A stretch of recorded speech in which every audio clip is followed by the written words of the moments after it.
A gente fala muito, as pessoas gostam muito de falar sobre formato de rosto, né? É sempre um assunto que tem bastante interesse. Para que serve os formatos de rosto? Para que a pessoa é importante a pessoa saber se é que é, qual que é o formato de rosto dela? Cara, eu vou ser bem sincero com você. Eu acho que serve mais pra complicar as pessoas do que pra ajudar. Então tem um negócio que eu faço que é muito simples, porque que faz a galera entender muito fácil isso.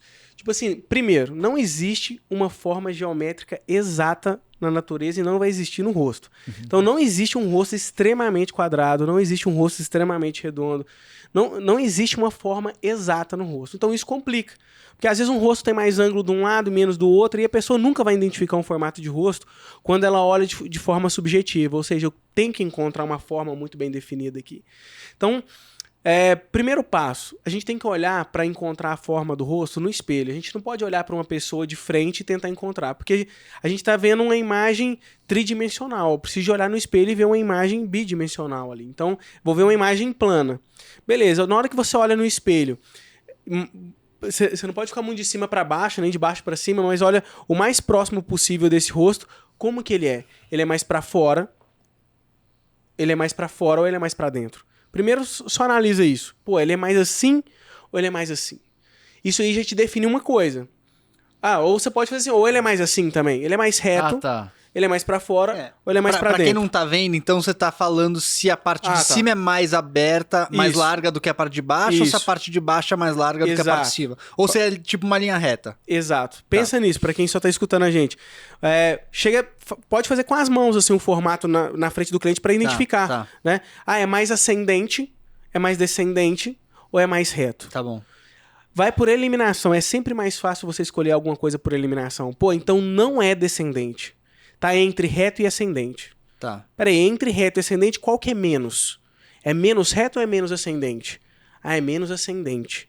Porém, então ele tá entre mais retangular aqui. Tá. Então, peraí, deixa eu ver essa base. Porque o rosto, se ele é dividido em 3 partes proporcionais, então a gente tem áreas do rosto que pode ser mais ascendente e mais descendente. Né? Então, o ângulo da mandíbula vai definir muito isso. Então, se o queixo é mais projetado, o ângulo de mandíbula é mais em cima da linha da boca, por exemplo, a base tende a ser ascendente. Então, reto é vertical com ascendente, é um hexagonal de base inclinada. Fácil. Não, ele é só ascendente. Pô, então é um triângulo de base inclinada. E aí entra outro problema, porque tem gente que fala triângulo invertido. É um erro, porque quando você fala com o cliente, pô, você tem um rosto triângulo invertido, o cliente, pô, não quero isso, cara. Tá invertido, tá errado. É uma palavra emocional negativa. Então não existe nada negativo, não existe...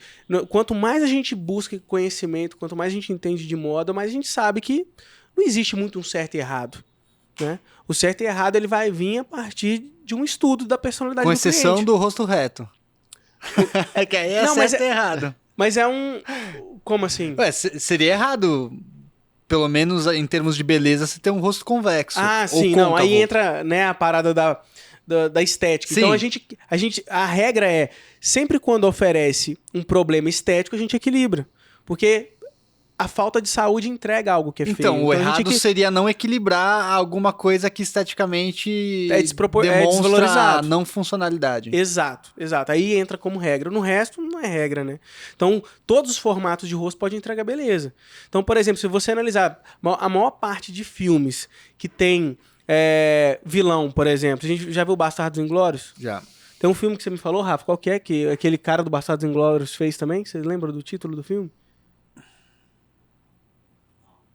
O Rafa me falou de um filme que é bem legal, de arte e tal. E quem era o ator era esse ator do vilão do Bastardos Inglórios. Eu falei, cara, esse cara é maravilhoso. Eu sei quem é. Agora eu não tô conseguindo lembrar o nome também, mas esse cara é espetacular, velho. Cara. E eu falei pro Rafa, ele é vilão... Ele fez o vilão do James Bond também, acho. Christopher Waltz, alguma coisa assim. Ele fez o vilão do James Bond. E aí quando ele me falou, eu falei, cara, esse cara é o vilão, não é? Ele falou, não é muito massa não. Eu falei, cara, por quê? Por que um rosto de base inclinada tende a lidar legal pros vilões? Porque... assim o rosto de base inclinada. Exato. O queixo geralmente é mais projetado, o terço superior é mais aberto, né? Então a área de dominância visual vai pro intelecto. E aí, por que passa essa ideia? Primeiro, o intelecto é mais exposto, então alguém muito racional, alguém que pensa muito antes de agir, alguém muito meticuloso, impõe muita vontade, porque o terço inferior também é muito projetado, ou seja, o queixo é muito projetado. O queixo representa vontade, então alguém que impõe muita vontade. E linha de instabilidade.